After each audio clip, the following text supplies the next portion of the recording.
right, so welcome everyone to this webinar where we're going to talk about what to expect from OSHA under the new Biden administration. And before getting started, I just wanted to say that we're going to cover a lot of information in a short period of time.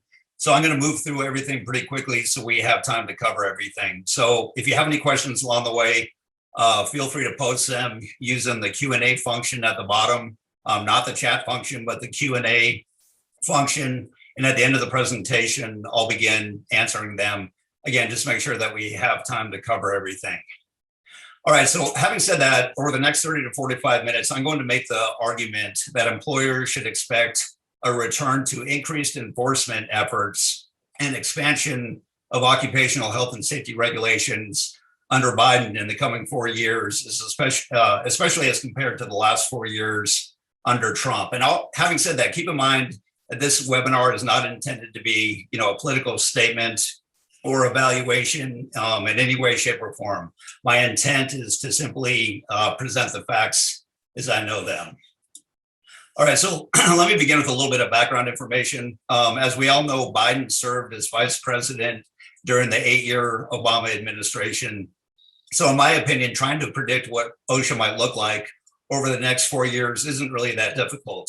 In other words, there's very little reason to believe that Biden's policies won't mimic Obama's, OSHA blueprint, quote unquote, which strongly supported democratic values, including workers' rights and health and safety protections.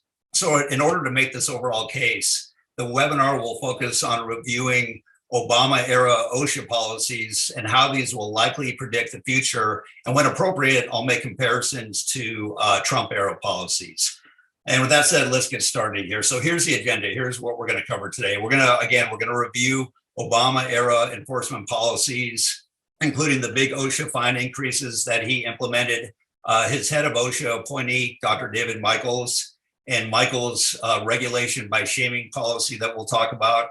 Then we'll talk about the severe violator enforcement program. We'll talk about significant enforcement cases and what that means and the increases that happened during Obama's administration. We'll talk about increased employee complaint inspections, and then we'll talk about expanded OSHA health and safety standards that occurred. Then we'll end off this section by talking about employer criminal liability that a lot of people, a lot of business owners aren't aware of. Then we'll transition into talking about early Biden administration actions and indicators. And then we'll end off by talking about how employers should prepare for all this. All right, so let's begin by talking about the major OSHA fine increases that occurred in August of 2016. So prior to 2016, OSHA hadn't increased fines since the mid-90s, and as a result decided to institute these increases in order to account for inflation since that time. So the bottom line, the maximum fine for serious violations, which are the most common type, increased from a maximum of $7,000 each to a current maximum of $13,653. And the maximum for willful or repeat violations increased from a maximum of $70,000 to a current maximum of $136,532. So basically willfuls and repeats are 10 times the amount of a serious violation. And keep in mind that these fines will continue to increase every year moving forward to account for inflation. All right, so let's talk about Obama's head of OSHA appointee. So Obama appointed Dr. David Michaels to run OSHA during his administration. And Michaels was a strong advocate for workplace health and safety protections, and also a really strong believer in the power of enforcement as both a deterrent and an incentive for employers to keep up with their safety obligations, as you're going to find out on the next slide. And by the way, in January, Biden already appointed Michaels to be part of his transition COVID advisory board. So to be clear, Michaels isn't currently part of OSHA, but he is already part of the Biden administration. All right, so Michaels demonstrated his strong belief in enforcement through his regulation by shaming policy, which he instituted. And so bear with me as I read through this slide because it's important to understand how this works. So according to Michaels, this is a quote from him directly, the most effective means for OSHA to encourage elimination of life-threatening hazards is to publicize the names of violators, especially when their actions place the safety and health of workers in danger. And he dubbed this enforcement initiative regulation by shaming. So this was a very intentional policy that was consistently used throughout that time. And let me kind of explain how that worked and what that looked like. So here's an actual example of what one of these shaming press releases looks like. I'm going to read this in a minute. And as you'll see, it always includes, the total fine amount, a statement about the citations or company injury record. And then it always includes a critical statement from the local OSHA director who, conducted and oversaw the inspection about the company's failure to manage safety, which is obviously not at all flattering for the company nor management. So this is an actual example. So the U.S. Department of Labor's OSHA fines Global Tortilla Factory of Dallas, Texas, $123,200 in penalties for a combination of serious and willful health and safety violations. So this is a quote from the OSHA area director in Dallas.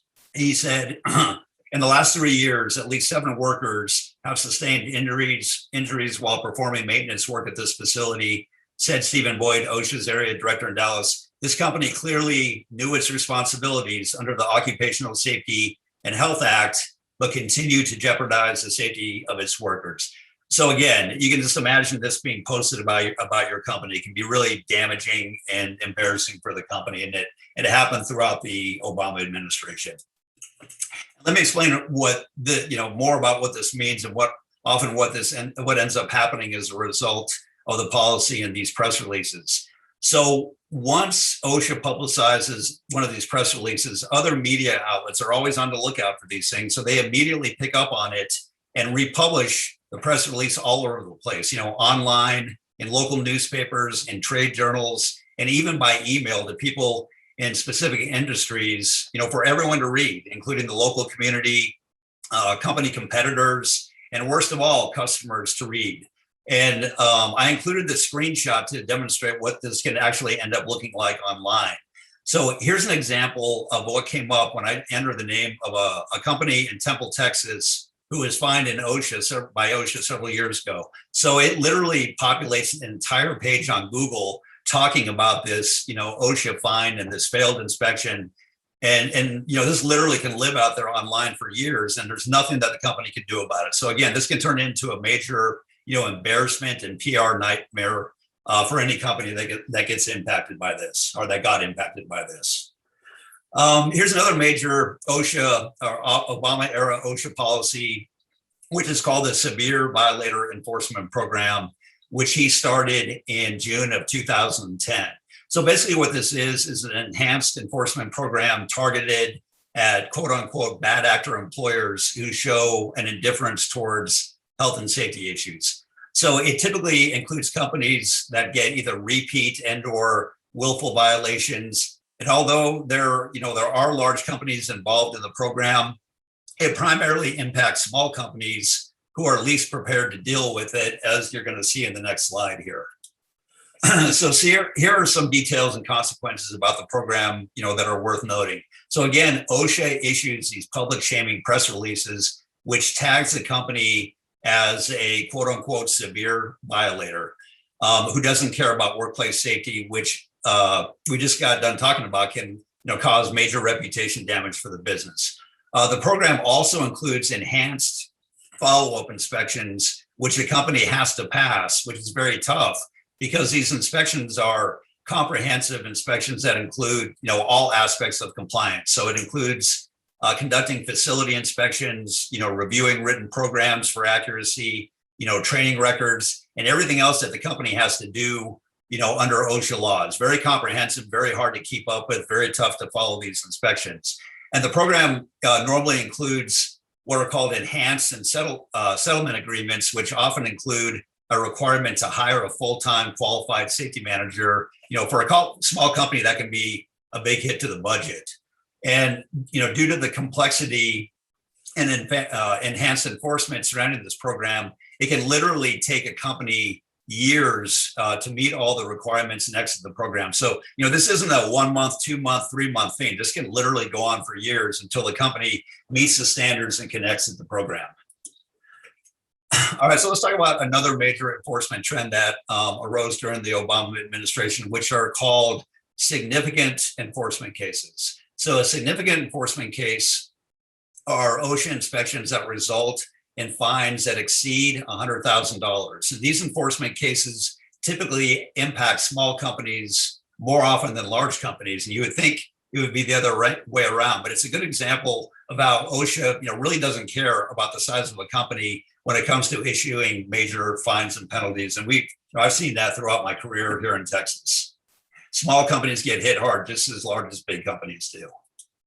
And here's an example of an actual significant enforcement case. So Durcon was a Texas manufacturer, was fined $459,918 after an employee complaint, which resulted in 25 violations. So this included a combination of serious, repeat, and willful violations, including failure to manage a hearing conservation program, multiple lockout tag violations, failure to implement a confined space program, failure to provide forklift training, various electrical violations, multiple respiratory protection program violations, and multiple machine guarding violations. So really what OSHA is trying to do in these significant enforcement cases is to identify and justify what are called, what I've referred to before, are willful violations. So willful violations are when OSHA can demonstrate that an employer was aware of a serious health or safety hazard, but failed to do anything about it, failed to take action. And as we stated earlier, these carry a maximum of $136,000 each as far as fines go. So it doesn't take long to exceed $100,000 in these cases. And I'll end off this section by pointing out that these significant enforcement cases increased dramatically during the Obama administration, as you can see in this graph. So keep in mind that it only shows data through 2011, and that's because OSHA stopped issuing public data on this topic. But the point is that they almost doubled from 2008 at 121 at the start of the Obama administration until 2011, and then continued to climb afterwards. And I know this because I regularly monitored enforcement cases since that time, and we were regularly seeing fines in excess of $100,000. In addition to the upticks that we saw with significant enforcement cases, we also saw big increases in the percentage of inspections that were triggered by employee complaints. So as you can see in the graph, they steadily increased from 17% in 2009 every year until 2016, when the national average increased to 25% for all inspections naturally triggered by an employee complaint, which is the last public data I can find on this. So keep in mind that these inspections can be triggered either by a current employee or a past employee who was fired or laid off, who doesn't even work for your company anymore. So in my experience, many of these complaints are actually valid, but oftentimes they're submitted by disgruntled employees who have some axe to grind with the company. So regardless, it's just another reminder of the importance of keeping up with your safety program, so that your employees know that you take safety seriously and won't turn your company into OSHA. Because if they do, OSHA is mandated to respond, and they're likely to show up if they feel like it's a valid complaint. Another thing I want to talk about here is worker fatalities and employer criminal liability. So many business owners don't realize that there's actual potential criminal liability associated with workplace fatalities. So this is kind of a long slide, but let me go ahead and read through it word for word, because it's important stuff here. So if an employer is convicted of a willful violation of an OSHA standard that has resulted in the death of an employee, the offense is punishable by a court-imposed fine or by imprisonment for up to 6 months, or both. And so a fine of up to $250,000 can be levied to an individual, or $500,000 for a corporation may be imposed for a criminal conviction. So to be perfectly clear, we didn't see a dramatic increase in these criminal prosecutions during the Obama administration, but it'll be interesting to see if that happens under Biden. We'll just kind of have to wait and see. But I did want to point out this potential criminal liability that a lot of companies aren't aware of. All right, so now let's talk about expanded health and safety standards that occurred under Obama. So number one, the hazard communication standard which is OSHA's hazardous chemical safety standard, underwent a major update in 2012 to meet what's called the globally harmonized system, which is a global chemical labeling and classification system, basically. So I won't go into great detail on this, but that update included a complete update to what used to be called material safety data sheets and are now called safety data sheets. The format was totally changed to include much more detailed information, which also included the introduction of what are called pictograms or infographics to reflect all the different hazards. So if any of you remember this, this was a huge update that employers had to deal with. Then at the very end of the Obama administration, OSHA pushed through their new electronic injury and illness reporting requirements, which now requires employers in high hazard industries to electronically submit their OSHA 300 summary logs electronically. So what this does is this requirement now makes it much easier for OSHA to identify and target companies that have high injury and illness rates, which made it a very controversial issue, but it did get pushed through. Then in 2017, OSHA significantly updated their walking and working surfaces standard, which included several new fixed ladder requirements, rope descent systems, new employee fall protection training requirements, and a lot more. Then in 2018, there was a major update to silica exposure requirements, where the permissible exposure limit was basically cut by about half for many industries, which is very difficult to comply with, and also made it a very controversial change. So you'll notice that even though these last two updates occurred during the Trump administration, they were actually formulated during the Obama administration and weren't finalized until 2017 and 2018. So the point being, keep in mind that these updates take many years, to introduce, review, approve, and implement. So again, all this happened during the Obama administration and finally got rolled out during the Trump administration. And it's also important to point out that OSHA didn't really initiate any similar major standard updates over the past 4 years under the previous regime for the last 4 years. All right, so now let's transition to talking about early Biden administration actions and indicators. So really, as we'll see here, the Biden administration has wasted no time establishing a clear message of where they plan to go when it comes to OSHA and workplace health and safety policies. And here are the 4 areas that that have already been impacted and that I'm gonna talk about. So number 1, his pledge to be the most pro-union president. His current OSHA number 2 appointee that I'll talk about. His workplace COVID-19 executive order. That included strong indicators for increased enforcement that I'll talk about.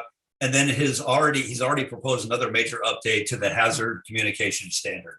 So again, let's start with Biden's pledge. So in response to Biden's pledge to be the most pro-union president, Democratic Congressman Mark Pocan of Wisconsin had this to say. So he said that people ultimately want to make sure that they have safe working conditions and good benefits and wages, and the ability to have some say in their workplace. Unions are the best way to deliver that. So I included this quote to summarize what this Biden pledge really means when it comes to workplace safety. In other words, if Biden commits to unions, then by default, he's also committing, to promoting workplace health and safety, as well as strong enforcement policies, which, unions always support both. Also contained within the COVID-19 executive order that was issued in January were the following statements and requirements which strongly indicate a return to increased enforcement. So in section 1, here's the overall policy. It says it right here in black and white. I copied and pasted this. Their policy is ensuring the health and safety of workers is a national priority and a moral imperative. So this is obviously a very strong statement and sets the tone, for future enforcement policy, in my opinion. He also included this statement: enforcing worker health and safety requirements and pushing for additional resources to help employers protect employees. And then he talked about launching a national program to focus OSHA enforcement efforts related to COVID-19 on violations that put the largest number of of workers at serious risk. So again, with this executive order that he initiated, I think a week after taking office, he's already setting the tone here. All right, so building on his commitment to unions, in January, Biden has already appointed Jim Frederick as Deputy Assistant Secretary of OSHA, which is actually the number 2 position in OSHA. He hasn't actually appointed the number 1 position yet. So Frederick is a former union leader with the United Steelworkers Union, and has an established track record and reputation for believing in strong, workplace health and safety protections. And he's also a strong supporter of enforcement as both a deterrent and incentive for, motivating employers to keep up with their safety obligations. So again, Biden has yet to appoint the number 1 person to lead OSHA, but this appointee with Frederick makes Frederick the acting leader and allows Biden and Frederick to begin implementing his new policies, which he's already begun to do, as you'll find out in a moment here, and as we've already talked about. And as mentioned before, Biden has already appointed Dr. David Michaels to sit on his Workplace COVID-19 Advisory Board, and has yet to appoint the OSHA leader. So it'll be interesting to see if he appoints Michaels to that post. We'll just kind of have to wait and see what happens. But again, he's already part of the administration. And also on a side note, in comparison to the Trump administration didn't actually nominate anyone to lead OSHA until October of 2017, almost 2 years into his administration. And it was a guy named Scott Munoz, who was a former head of safety at FedEx. And believe it or not, Munoz was never approved and finally withdrew his nomination in May of 2019. So actually for the entire 4-year Trump administration, there was never an acting lead of OSHA. There was nobody in the leadership role at OSHA during the entire administration.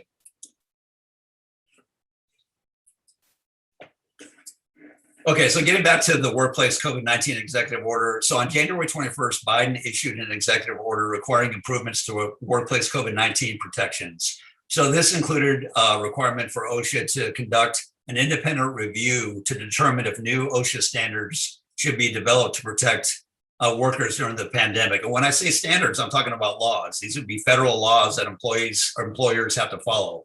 So the deadline for this is actually March 15th, which is right around the corner. And it'll be interesting to see if any of these new COVID-19, health and safety laws are issued. We just don't know yet. Then the following week, OSHA responded to this executive order by issuing enhanced guidance and recommendations for workplace COVID-19 response. And so keep in mind, again, these aren't formal laws or standards, but they do set a new tone for how they expect employers to respond until the pandemic is over. Biden also already introduced a proposed update to the hazard communication standards. So as I already mentioned, the hazard communication standard underwent a major update in 2012. But the Biden administration has already proposed another major update that, just like 2012, is intended to catch up with the globally harmonized system as follows. So it could, if it happens, it'll include revised criteria for classification of certain health and safety hazards associated with chemicals, revised provisions for updating labels and labeling small containers, and technical amendments related to the contents of safety data sheets. So again, material safety data sheets were changed to safety data sheets in 2012, much more detailed information. Now they're going to make them even more detailed than they were before, and then updated terms and definitions used in the standard. So this is what we can expect to happen for HAZCOM. All right, so now let's begin to wrap up the webinar by talking about how employers should prepare under the new regime here. So I'll begin by reviewing some OSHA enforcement trends and facts that you need to be aware of. Then I'm going to talk about the 5 most common OSHA compliance mistakes and myths that I've identified and seen over and over again throughout my career, which often lead to major problems like injuries and failed inspections for companies. The point being that as I described these common mistakes, I'd like each of you to consider whether or not your company is possibly making them. And if so, take stock of that and try to take the opportunity to fix them in preparation. Then I'll give you a quick OSHA compliance evaluation, which I've used over the years, that is very effective in helping you, to quickly determine whether or not your company has some key OSHA requirements in place or not. And then finally, I'll end off with a free offer that's designed to help your company assess its current compliance condition and areas that need attention. So this is a free offer. It'll be a great resource for helping your company get prepared for all of this. All right, so just as a quick review of OSHA enforcement trends. So OSHA can inspect your business at any time and without warning. So if that happens, your company needs to be prepared, because this can be a very time-consuming, very disruptive, stressful, and costly thing to deal with if you're not prepared for that happening. Also, keep in mind that the average OSHA fine is typically between $35,000 and $80,000 per inspection, and that's because on average they're going to find anywhere between 5 and 10 serious violations that again have a maximum fine of $7,000 each. But as we talked about earlier, fines can easily exceed $100,000 or more for unprepared companies. Also keep in mind this troubling statistics. So, for the past 6 years, we've been hosting a health and safety seminar for Austin Regional Manufacturers Association, and local OSHA reps always participate in that event. And this year's event just happened last week, where I learned that there's actually been a 26% increase in workplace fatalities between 2019 and 2020. So as you can see, that's a dramatic increase. And according to the OSHA representative, nobody really knows, the definite cause of this, but it's widely believed that the lack of enforcement efforts over the past 4 years, or at least the perception of lack of enforcement, are primarily causes, for this increase in workplace fatalities. So regardless, Biden and OSHA are obviously well, aware of the statistic and are likely to react with increased focus on enforcement efforts. All right, so here's where I want to do a quick OSHA compliance evaluation. So this is something that I'm just going to go ahead and kind of give you a quick quiz, and you can kind of think about it, whether or not your company has these things in place. So, we talked in brief about the hazard communication program before, but here are some of the key requirements that employers must keep up with. So one of the main ones is that you have to have a current and updated inventory of all the hazardous chemicals that you have on site. And then you have to have a matching safety data sheet for each one of these. And then you have to give your employees immediate access to all these safety data sheets, whether they're hard copies in a binder or a shared electronic folder that they have immediate access to without having to request permission. And then you also have to train your employees on how to read and understand safety data sheets and then document that training. So again, these are some of the key requirements of the HAZCOM program. If you don't think that you have these things in place, that's something that you want to take action on. Then the PPE program, this is OSHA's personal protective equipment standard. Some of the key requirements there, you have to have written and signed PPE hazard assessments for each job task at your facility or out in the field. And then you have to train each of your employees on how to properly use PPE, don and doff PPE, and then you have to document this training. So these are some key requirements under the PPE standard. And then let's talk about the Lockout Tag Program. So this is OSHA's standard for protecting workers from the accidental release of hazardous energy while working on or servicing equipment with multiple energy sources. And here are some of the key major requirements of that standard. Number one, you have to have written lockout tagout procedures, specific procedures for each one of your pieces of energized equipment that fall under the standard. So a lot of companies make the mistake of having just a generic procedure. That doesn't meet the standard. You have to have one developed for each piece of equipment in your facility that has multiple energy sources. Then you have to train all of your what are called authorized employees on how to follow these procedures, and you have to document that training. So they have to be trained on how to follow the procedure so they can properly lock out, tag out before going to work on that equipment, so that they're kept safe while doing that work. And then you have to train all of your other employees on what's called effective lockout tagout training, so that they're aware of what lockout tagout means, what the locks mean, what the tags mean, and so forth, so that they don't interfere with that while someone's doing work on a piece of equipment. And then you actually have to conduct an annual audit of these lockout tagout procedures to ensure that your employees understand and follow them. So, lockout tagout, it's one of the most commonly cited standards because it's so complicated and complex and tough, especially for small companies to keep up with. And then finally, your OSHA 300 logs. So these are OSHA's injury and illness recording forms. If you get inspected, you have to have updated and correct OSHA 300 logs for the past 5 years, and then you have to post them every year from February through March. And a lot of companies aren't aware of that requirement and don't do it. But if you get inspected, that's one of the first things they're going to ask for are your OSHA 300 logs. So again, keep in mind that hazard communication and lockout tagout are two of the most commonly cited standards year after year. And that's because they're two of the most complicated and difficult to manage standards, again, for small companies. And again, just keep in mind, if you get inspected, this is what they're going to be evaluating. And then I want to talk real briefly about some, 5 of the most common mistakes and myths that I see out there. By far, the most common mistake that I see a company engaged in is when they decide to dual task a staff manager or member with OSHA compliance. And this strategy almost never works for 2 basic, simple reasons. Number one, these people almost never have the knowledge or experience to understand, let alone manage everything that's required.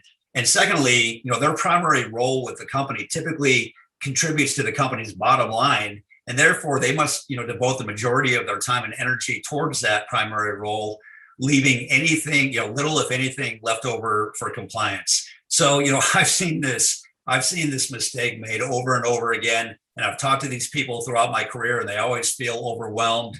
And a lot of times they're afraid to even raise their hand and say, look, I can't keep up with this. I don't understand what's going on here, because they're afraid of getting fired. So this is a very common mistake that can lead to all kinds of problems for companies. Number 2, another very common mistake that I hear over and over again is when a company somehow believes that they can outsource, their OSHA compliance to their insurance or workers' compensation carrier. And, this doesn't work for 4 primary reasons. Number 1, your workers' comp carrier has no legal obligation to manage, OSHA compliance for any of their policyholders. They just don't. The only thing that they're actually required to do is to conduct an annual inspection, which often has equal focus on safety as well as, potential loss issues like fires. And really what that means is that the health and safety issues are, a lot of the health and safety issues at a company are often missed during that inspection. Also, keep in mind that your loss control agent typically has a book of hundreds of accounts to manage, hundreds of policyholders. And therefore, that person, even if they're a good safety person, they just don't have the time or resources to manage safety for any individual policyholder. It's just impossible. Also, keep in mind that, your workers' comp carrier is going to give you access to a lot of generic safety resources like templates, training videos and that kind of thing. But these generic resources don't meet OSHA's standard for, developing customized resources that address your company's specific health and safety hazards. So again, they're going to give you a lot of great resources, but you have to update them and modify them to meet your company's specific requirements. And a lot of companies really struggle to make that happen. And so, the same thing, if you're aware of OSHCON, that's OSHA's consultation service, which is free and is great. But don't confuse that with, managing, your OSHA compliance. So a lot of companies who utilize OSHCON believe that they're covered when they're not. And it's really for a lot of the same reasons that I just talked about with your workers' comp carrier. Although I will say that when they do their, annual inspections that they can do for free, they're obviously going to do a lot better job of identifying all the health and safety hazards at your company. But, the trick is, and the problem is, that, once they hand over that inspection and that report and all the recommendations, now it's up to you as a company to manage everything and keep up with it moving forward. And that's exactly where most companies, in my experience, really struggle to keep up. And finally, as I just alluded to, a lot of companies make the mistake of either buying or downloading, a generic safety manual off the internet, putting it on the shelf or putting it on a shared electronic drive, and somehow, believing that this equates to compliance. And the problem is, there's a couple of problems. Number 1, again, it has to be customized and updated to address your company's specific health and safety hazards. And number 2, what a lot of companies don't realize is that there's a lot of aspects within the, your manual that you actually have to implement and manage. And I'm talking about inspections, procedures, drills, employee training, and so forth. And again, a lot of companies make the mistake of believing that manual is all they need, but there's a lot of work to be done once you have that manual to customize it, implement, and manage everything. And then again, a lot of companies make the mistake of using generic training, either online training or DVDs and so forth. And again, like I've been talking about, that generic training does not meet OSHA's standard, for customizing to your company's specific health and safety hazards, which are, unique to every company. And that again makes it impossible for any sort of generic resource to meet that standard. All right, so let me end off here with our free offer. So given all the information contained today, I encourage all of you to ask yourself, if your company is compliant or maybe if you're at risk. And in order to help out with that, we're offering to conduct a free, no obligation, confidential summary OSHA compliance assessment. So this includes either a live or a virtual inspection to identify, those companies' specific health and safety hazards that I talked about. We can also review your safety manual if you have one, your training requirements and records. Just keep in mind, we can make this as comprehensive or as casual as you'd like. Either way works. I actually enjoy doing these assessments and educating, small companies on all these issues, and would be happy to help out. So if you're interested in taking us up on that offer, feel free to write down that phone number that you see there and or that email address and contact me, and then we can get that scheduled.